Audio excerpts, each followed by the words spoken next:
Canada plans to buy a handful of used Australian fighter jets as a stopgap on the way to replacing all of the Air Force's aging CF-18s sometime in the mid-2020s, the Liberal government said Tuesday. Cabinet ministers at the same time formally announced the beginning of the competition to replace the entire fleet of fighter jets, a process that will take years. The long-expected purchase of 18 warplanes puts an end to a bid for brand-new Boeing Super Hornets, which had been the Trudeau government's initial plan over a year ago. But the proposal went down in flames after the Chicago, Illinois-based aerospace giant launched its trade fight against Bombardier passenger jets. No price tag was released in the formal announcement, which was made by Defense Minister Harjit Sajjan and Public Works Minister Carla Qualtrough. Australia has made a formal offer that will be subject to negotiation, but the expectation is that the first Classic Hornets will begin arriving in January 2019. The U.S. government will still have to give its blessing to the deal because the U.S. was the original manufacturer.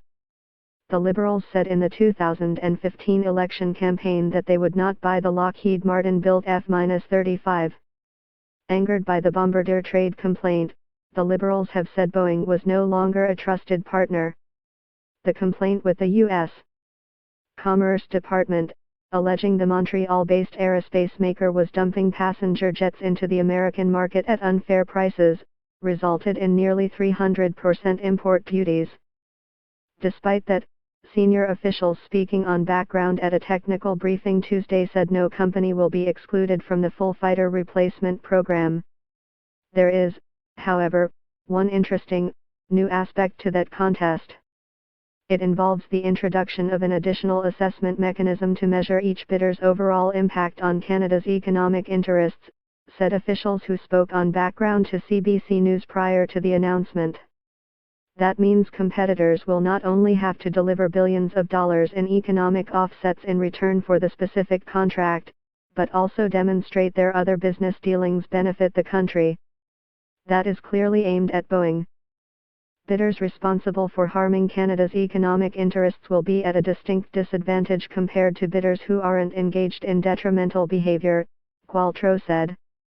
We're hoping this policy incentivizes all suppliers to behave in such a way that they won't be at a disadvantage.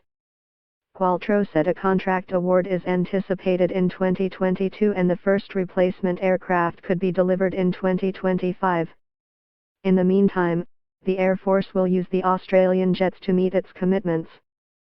Sajjan said those jets are urgently needed to help Canada cover a long-standing capability gap, referring to the government's claim that there are not enough jet fighters for the Air Force to carry out its NATO and NORAD duties at the same time. Our government will not manage our national defence commitments. The Australian jets are nearly 3 decades old, roughly the same vintage as Canada's existing fighters, and they have the same basic configuration. They are, however, close to the end of their useful life, according to a government background which noted that the fighters require regular corrosion maintenance.